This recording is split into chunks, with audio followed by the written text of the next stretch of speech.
বলি জিলহজের প্রথম দশকের 11টি আমলের সর্বপ্রথম আমল বলেছি বেশি বেশি আল্লাহর জিকির করা। বেশি বেশি কি করা? আল্লাহর জিকির করা। এই দিনগুলোতে, নির্দিষ্ট দিনগুলোতে আল্লাহর জিকির করবার নির্দেশ আল্লাহ তাআলা কোরআনে কারিমে সূরা তাওবায় করেছেন। দ্বিতীয় আমল বলেছি বেশি বেশি নেক আমল করা, কারণ এই দশকের নেক আমল আল্লাহর কাছে অন্য যে কোনো সময়ের নেক আমল ভালো কাজের চাইতে বেশি প্রিয়। এই দশকের নেক আমল চলতে থাকবে, সেটা জিকির হোক, তেলাওয়াত হোক, দান সাদাকা হোক, নফল রোজা হোক, নফল নামাজ হোক, যত রকমের ইবাদত আছে, এটা ইবাদতের দশক। রমজানে যেরকম ইবাদত করতে থাকি আমরা, এই দশকে এরকম কি চলবে? ইবাদত চলতে থাকবে। 3 নম্বর আমল হলো অন্য যে কোনো সময় আমরা গুনাহ এবং পাপাচার থেকে বাঁচার জন্য যতটা চেষ্টা করি, এই দশকে গুনাহ থেকে বাঁচার চেষ্টাটা হবে অন্য যে কোনো সময় চাইতে অনেক বেশি। কারণ এই দশক মর্যাদাপূর্ণ ইবাদতের জন্য, সেখানে গুনাহ করলে তার দায় এবং তার প্রায়শ্চিত্ত এরকম ভয়াবহ হবে। এই জন্য এই দশকে গুনাহ থেকে বিশেষভাবে বেঁচে থাকার চেষ্টা করা। 4 নম্বর আমল বলেছিলাম যাদের আল্লাহ সামর্থ্য দিয়েছেন তারা হজ করবেন। 5 নম্বর আমল বলেছিলাম যাদের আল্লাহ সামর্থ্য দিয়েছেন তারা কুরবানি করবেন।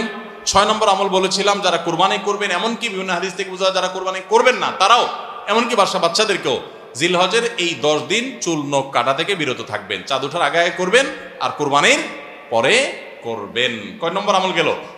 6 নম্বর। 7 নম্বর আমল হলো সাধারণভাবে এই 10 দিন রাত দিন যত বেশি পারেন উচ্চস্বরে সরবে তাকবীর পাঠ করতে থাকবেন। আল্লাহু আকবার, আল্লাহু আকবার, লা ইলাহা ইল্লাল্লাহ, আল্লাহু আকবার, আল্লাহু আকবার, ওয়ালিল্লাহিল হামদ। কোন হাদিসে 3 বার তাকবীর আসছে শুরুতে, আল্লাহু আকবার, আল্লাহু আকবার, আল্লাহু আকবার, লা ইলাহা ইল্লাল্লাহ, আল্লাহু আকবার, আল্লাহু আকবার, আল্লাহু আকবার, ওয়ালিল্লাহিল হামদ। আর 8 নম্বর আমল হলো এই তাকবীরটাই বিশেষ সময়ে, বিশেষ দিনে, বিশেষ সময়ে পড়া। সেটা কিভাবে?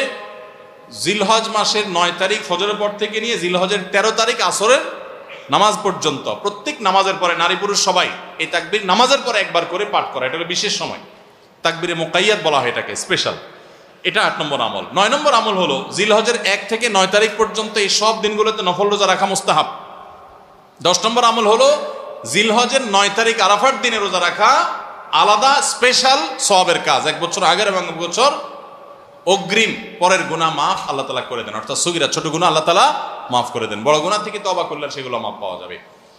আর 11 নম্বর আমল হলো যে ঈদের দিনে যত সুন্নাহ আছে সব সুন্নাহগুলো সঠিকভাবে পালন করব। আল্লাহ রাব্বুল আলামিন আমাদের সবাইকে জিলহজের এই 10 দিনের ফজিলত এবং মর্যাদা প্রতি মুহূর্তে স্মরণ করার তৌফিক দান করুন।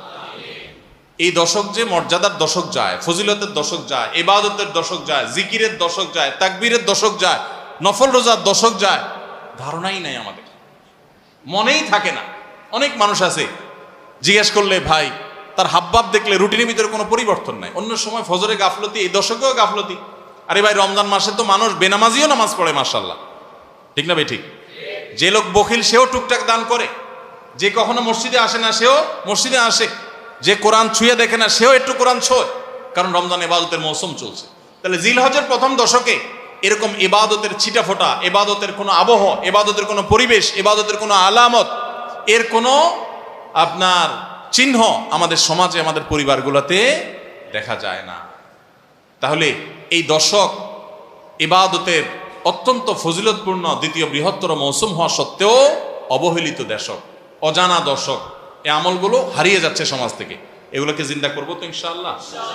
আমরা সবাই এক একজন যার যার দায়িত্বে কমপক্ষে 5 জন মানুষকে আমরা সচেতন করবো ইনশাআল্লাহ। ঠিক আছে তো ইনশাআল্লাহ ভাই?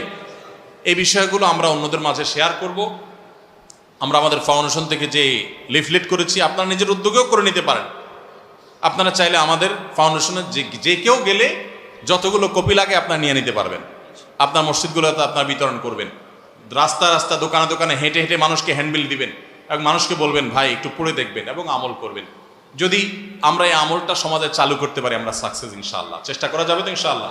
প্রত্যেকে যার যার মহল্লায় অলিতে গলিতে তাকবীরের ধ্বনি চালায় রাখবেন এবং তাকবীরের ধ্বনি শুরু করবেন, এবং যুবকরা প্ল্যান করে করে তাকবীর পাঠ করবেন। আবার তাকবীরের নাম দিয়ে মানুষকে ডিস্টার্ব করেন না।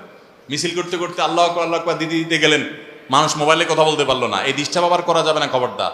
ইসলাম আমাদেরকে ব্যালেন্স শিক্ষা দিয়েছে, কোনো আমল করতে গিয়ে কাউকে কষ্ট দেওয়া যাবে না। সবাই চেষ্টা করবো তো ইনশাআল্লাহ। আল্লাহ তাআলা আমাদের সবাইকে আমলের তৌফিক দান করুন। জাযাকুমুল্লাহ খাইর।